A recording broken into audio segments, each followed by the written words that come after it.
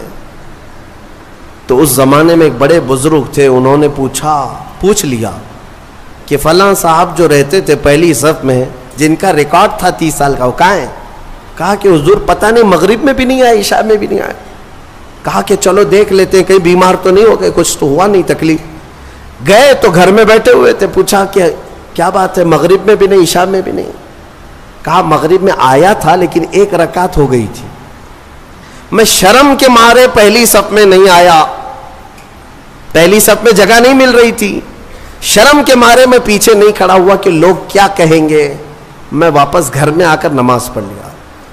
اس بزرگ نے ان سے کہا جو 30 سال کی عبادت کر چکے تھے, کہا کہ اے بندے جا پچھلے 30 سال کی نمازوں کو پھر سے ریپیٹ کر لے, دوہرا لے, اس لیے کہ جو تو نے نمازیں پڑھی وہ صرف اسی نیت سے پڑھی کہ لوگ کیا کہیں گے, لوگ کیا کہیں گے. تجھے اس بات کا خیال نہیں ہے کہ تو عبادت اللہ کے لیے کرتا ہے, جا پچھلے 30 سال کی نمازیں اعادہ کر لے, پھر سے پلٹا لے. عزیزان گرامی, اخلاص ایک بڑی دولت ہے, اللہ تعالیٰ اپنے مخصوص بندوں کو عطا کرتا ہے. بات میں یہاں پر سمیٹتا ہوں کہ ابلیس لعین آدم علیہ السلام کو سجدہ نہ کیا, غرور اور گھمنڈ میں اللہ تبارک و تعالیٰ سے چیلنج کر کے نکلا. اسے اللہ نے ٹائم دیا, وقت دیا قیامت تک کا, اور وہ بہکاتا گھوم رہا ہے ابھی بھی. ہاں بس رمضان میں قید ہوا ہے, رمضان میں شیاطین کو قید کیا گیا, یہ حدیث پاک سے ثابت ہے. ابھی تو ہے نہیں, ہماری محفل میں بھی نہیں ہے, اور ابھی رمضان میں کہیں ہے نہیں, لیکن پھر بھی کچھ لوگ ابھی بھی روزہ چھوڑتے ہیں. یہ کون سے شیطان ہیں؟ نماز میں نہیں آتے, پھر یہ کون ہے؟ ان کو کون سلاتا ہے؟ ان کو کون, شیطان کا کوئی خلیفہ ہے؟ شیطان کسی کو اپنی ڈیوٹی دے کر کے گیا ہے. یہاں پر نفس امارہ ہے, وہ ہر ایک کے اندر ہے. انشاءاللہ پھر آگے کبھی میں عرض کروں گا, وہ ہر انسان کے پاس ہے. جس نفس نے شیطان کو بھی گمراہ کیا تھا وہ نفس تو ہمارے پاس ہے. نفس ایک بہت ہی خطرناک چیز ہے. اسی سے لڑنے کو میرے آقا نے جہاد اکبر کہا. جو اپنے نفس کے خلاف لڑائی کرے گا وہ جہاد اکبر ہے, بڑا جہاد ہے. تو بہرحال آدم علیہ الصلاۃ والتسلیم کی پیدائش ہوئی اور آپ کو وہاں سے جنت میں رکھا گیا. اب یہاں پر کچھ باتیں مجھے عرض کرنی ہے, وہ یہی ہے کہ آدم علیہ السلام کو جب ساری چیزوں کے نام بتائے گئے اور سب کچھ علم دیا گیا اور پھر جنت میں رکھا گیا, جنت کیسی ہے؟ وہاں کسی چیز کی کمی ہے؟ کوئی چیز کی کمی نہیں, ساری نعمتیں ہیں. لیکن اس کے باوجود آدم علیہ السلام کو کچھ بے قراری تھی. کیوں؟ اس لیے کہ انسان جو ہے تنہا نہیں رہتا, انسان کو کوئی دوسرا انسان چاہیے. انس سے بنا ہے انسان, انس کہتے ہیں محبت کو, اس کے فطرت میں ہے یہ کھچاؤ, دوسرے کے ساتھ اس کا کھچاؤ ہے, لگاؤ ہے, دوست بناتا ہی ہے, اکیلا نہیں رہے گا انسان. تو آدم علیہ السلام کو جو یہ بے قراری تھی وہ تنہا ہونے کی. پھر ایک دن اللہ رب العزت نے ان کی بائیں پسلی سے کچھ حصہ نکالا اور اس سے ایک عورت کو بنایا گیا, وہ حضرت حوا تھی. ہاں اتنی بات میں آپ کو بتا دوں, آدم علیہ السلام کی پیدائش وہ کس جگہ ہوئی اللہ بہتر جانے, کوئی تو جگہ ہوگی, لیکن عورت کی پیدائش تو جنت کے اندر ہوئی. کہاں ہوئی ہے؟ جنت کے اندر ہوئی ہے. ہاں جنت میں پیدا ہوئی ہے عورت, یہ اس کا مقام ہے, اور یہ جنتی چیز ہے. اللہ تبارک و تعالیٰ نے اس میں جو خوبصورتی رکھی ہے عورت کے اندر, وہ جنت کی کشش ہے. جب حضرت آدم علیہ السلام حضرت حوا کو دیکھتے ہیں, آپ کو پتا ہے حضرت حوا دنیا کی سب سے خوبصورت عورتوں میں سے ایک ہے, سب سے خوبصورت تھی. آدم علیہ السلام ان کی طرف ہاتھ بڑھانے لگے. رب تعالیٰ کا حکم ہوا آدم تمہارے لیے حلال نہیں, تم اس کا مہر ادا کرو, مہر ادا کرو. مہر دینا یہ جنتی قانون ہے. آج بھی ہمارے نکاح میں مہر رکھا جاتا ہے. آدم علیہ السلام نے عرض کیا کہ مولا میں یہاں کس چیز کا مالک ہوں, کیا چیز مہر میں دوں؟ رب تبارک و تعالیٰ نے فرمایا آدم تمہاری اولاد میں اخیر زمانے میں میرا ایک محبوب نبی پیدا ہوگا جس کو آسمانوں میں احمد زمینوں میں محمد کہا جائے گا. آدم تم اس پر 20 بار درود بھیجو, یہ حوا کا مہر ہو جائے گا. شیخ عبدالحق محدث دہلوی رحمۃ اللہ علیہ نے بھی اس کو لکھا ہے, آپ اندازہ کرو ہماری ماں کا مہر درود پاک ہے. ہماری ماں ہمارے باپ کے لیے حلال ہوئی تو درود کے صدقے میں حلال ہوئی. اور جس کو درود سے چھڑ ہے اسے سوچنا چاہیے کہ حلال ہونے کا طریقہ آدم علیہ السلام کے لیے حضرت حوا درود رکھا گیا. درود کے منکر تو کہاں جائے گا, کیا اپنے ماں باپ کے بارے میں شک کرے گا؟ آدم علیہ السلام اس کے بعد حضرت بی بی حوا کو چھوتے ہیں. دونوں مزے سے رہ رہے تھے. قرآن میں اللہ فرماتا یا آدم اسکن انت وزوجک الجنت فکلا منہا حیث شئتما. رب فرماتا ہے تم اور تمہاری بیوی جنت میں رہو, جو چاہے کھاتے رہو, جہاں سے من کرے کھاؤ. جنت میں گھومتے رہو, پھرتے رہو, ساری چیزیں تمہارے لیے اب حلال ہیں. لیکن رب نے فرمایا تھا ولا تقربا ہذہ الشجرہ, ایک درخت ہے اس کے قریب مت جانا, ایک درخت ہے اس کے قریب مت جانا. اللہ کی طرف سے منع تھا. وہ درخت کے قریب جانے کی ممانعت آئی تھی تو ہوا کیا, ابلیس لعین جو بارگاہ سے مردود ہو گیا تھا, اب اس کی ڈیوٹی ہو گئی تھی کہ آدم علیہ السلام کو بہکائیں یا پھر ان کی ذریت کے خلاف کچھ نہ کچھ سازشیں کرتے رہے. اس کی ڈیوٹی ہو گئی تھی. اس وقت تک وہ فرشتوں میں بھی جاتا آتا تھا, جنت کے دروازے تک بھی پہنچتا تھا. روایات یہ بتاتی ہیں کہ ایک دن جنت کے قریب وہ گیا, آدم علیہ السلام اور حضرت حوا کو بلایا, کہا کہ تمہیں پتہ ہے اس درخت کے قریب جانے سے کیوں منع کیا گیا ہے؟ آدم علیہ السلام نے پوچھا کیا بات ہے؟ کہا اس درخت میں ایک پھل ہے, اگر تم کھا لو گے نا الا ان تکونا ملکین او تکونا من الخالدین, تم یا تو فرشتے بن جاؤ گے یا ہمیشہ جنتی بن جاؤ گے. ہاں اگر کھا لیے تو ہمیشہ کا ہو جائے گا, پکے ہو جاؤ گے. اس لیے تمہیں روکا گیا ہے, کھانے سے روکا گیا ہے کہ تم کنٹینیو نہ ہو جاؤ یہاں پہ, ہمیشہ کے نہ ہو جاؤ. آدم علیہ السلام اس کی باتوں میں نہیں آئے, لیکن اندر آنے کے بعد حضرت حوا بار بار کہنے لگیں آدم علیہ السلام سے کہ ایک بار پھل کھا کے تو دیکھتے ہیں, کھا کر کے تو دیکھتے ہیں. حضرت آدم علیہ السلام نے منع کیا. رب تبارک و تعالیٰ نے قریب جانے سے منع کیا ہے, وَلَا تَقْرَبَ هَذِهِ الشَّجَرَةَ. اب یہاں پر شیطان نے ایک لاجک سکھائی, منطق. ہاں قریب جانے سے منع کیا نا, درخت کا پھل کھانے سے تھوڑی نا منع کیا. تو حضرت بی بی حوا نے پھل توڑ کر کے آدم علیہ السلام کو بھی پیش کیا, خود بھی کھائی. جیسے ہی ان دونوں نے کھائے, قرآن میں اللہ فرماتا ہے دونوں کے کپڑے اتر گئے, لباس اتار لیا گیا, پورا کا پورا لباس اتار لیا گیا. جنت کے کچھ درختوں کے پتوں سے انہوں نے اپنا جسم چھپایا. پھر فوراً حکم آیا اللہ کا, قال اہبطوا, اتر جاؤ تم سب کے سب, تم سب اتر جاؤ جنت سے, زمین پر جاؤ. اس لیے کہ اللہ تعالیٰ نے جس چیز سے روکا تھا تم نے وہ کھا لیا. آدم علیہ السلام کو بھی اتارا گیا, بی بی حوا کو بھی اتارا گیا. جنت میں اور جنہوں نے ان کا تعاون کیا تھا سب کو اتارا گیا, زمین پر بھیج دیا گیا. اور پھر الگ الگ آدم علیہ السلام کو سرندیپ پہاڑ پر جو سری لنکا میں ہے آج, حضرت حوا کو جدہ میں سعودی عرب میں, اتنا لمبا فاصلہ, اور پوری بھری دنیا میں دو ہی لوگ ہیں اور ایک ادھر ایک ادھر. رب تبارک و تعالیٰ نے اتارا اور پھر یہ فرمایا ایک مدت تک تم کو زمین میں ٹھہرنا ہے اور پھر میری طرف لوٹ کر کے آنا ہے. آدم علیہ السلام اس بات پر روتے رہے, بہت روئے, تقریباً 350 سال روئے. سب سے زیادہ رونے والوں میں آدم علیہ السلام کا نام آتا ہے. پھر ایک دن ایسا ہوا کہ آدم علیہ السلام نے اللہ تعالیٰ کی بارگاہ میں یوں عرض کیا کہ جب میری آنکھ کھلی تھی, سب سے پہلے حضرت آدم علیہ السلام کی روح ڈالی گئی, آنکھ کھلی تھی, تو سب سے پہلے آدم علیہ السلام کی نظر جس چیز پہ پڑی تھی وہ لا الہ الا اللہ محمد الرسول اللہ. اللہ تعالیٰ نے اپنے نام کے ساتھ ایک اور نام رکھا تھا.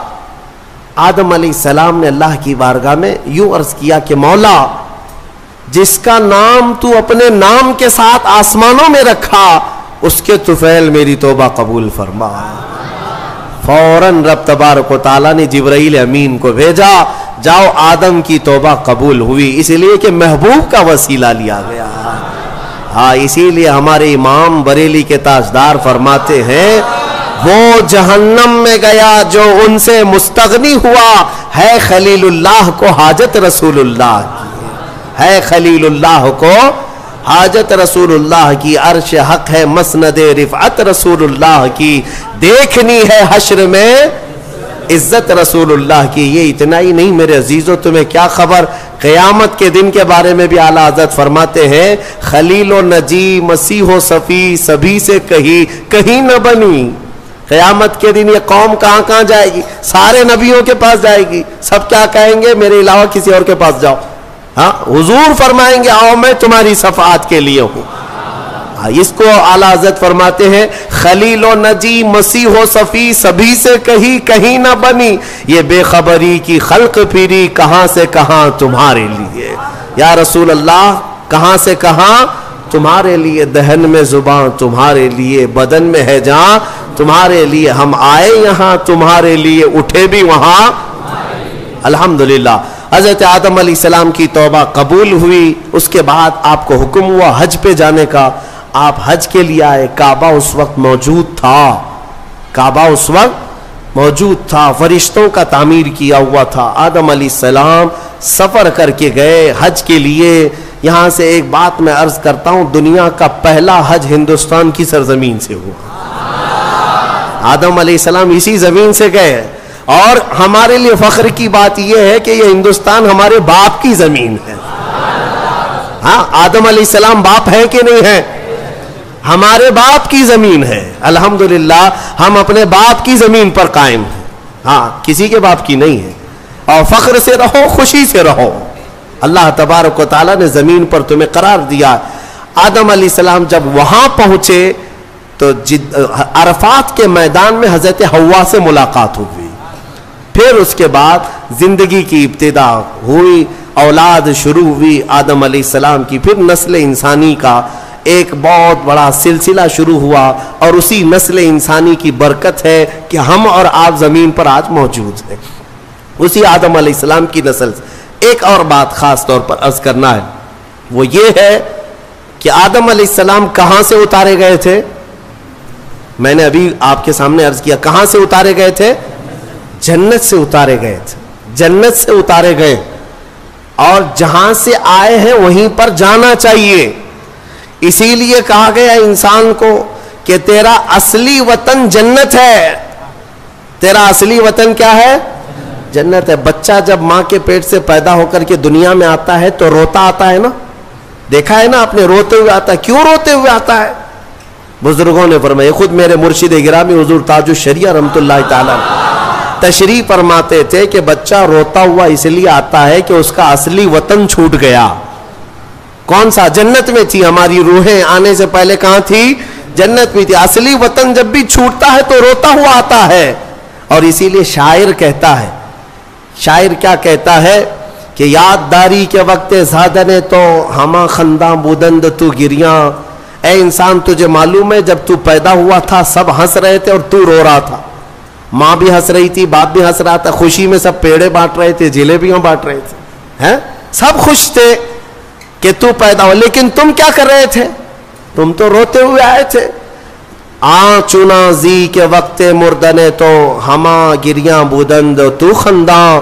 شاعر کہتا ہے اے انسان اب زندگی ایسی گزار کر جا کہ جب تیرے جانے کا وقت ہو تو سب رو رہے ہو اور تیرے لبوں پہ مسکراہٹ ہو. تو ہنستا ہوا جا. کون ہنستا ہوا جائے گا؟ جسے اپنے وطن پر جانے کا شوق ہو, اپنے اصلی وطن جانے کا جسے بھی شوق ہوگا, موت کے وقت اس کے لبوں پہ مسکراہٹ ہوگی. اور جسے جہنم جانے کا ہوگا خاک مسکرائے گا, خاک مسکرائے گا. وہ تو ملک الموت کی شکل دیکھ کر کے لال پیلا ہو چکا ہوگا. ہاں اسی لیے جنت کی خواہش بھی رکھو کہ میرا اصلی وطن ہے, اور کام بھی وہی کرو تاکہ مرنے کے وقت لال پیلی نہ ہو, لبوں پر مسکراہٹ ہو. اسی لیے بہتوں کو مرتے وقت مسکرانا یہ ہمارے اختیار میں نہیں ہے. ہاں تم چاہو گے تو مسکرا لیں گے. ابھی ہم بیٹھے ہیں, ہنسنے کے لیے بولوں گا تو پورا پھاڑ کر کے ہنسیں گے, ہو سکتا ہے ابھی اختیار ہے, لیکن موت کے بستر پر میاں کسی کے اختیار میں نہیں. ہنسنا اس وقت تمہارے کنٹرول میں نہیں. اس وقت تو نزع کا عالم ایسا کہ مکھی بھی بیٹھے تو پہاڑ کے برابر لگے. ہنس کہاں سکو گے؟ ہاں بس وہی ہنسے گا جو زندگی بھر جنت میں جانے کی تیاری کرتا تھا اور مولا اسے موت سے پہلے جنت دکھا رہا ہو اور وہ ہنس رہا ہو, بس وہی ہنسے گا. باقی کسی کے کنٹرول میں نہیں ہے. اسی لیے میں اسی پر گفتگو ختم کرتا ہوں.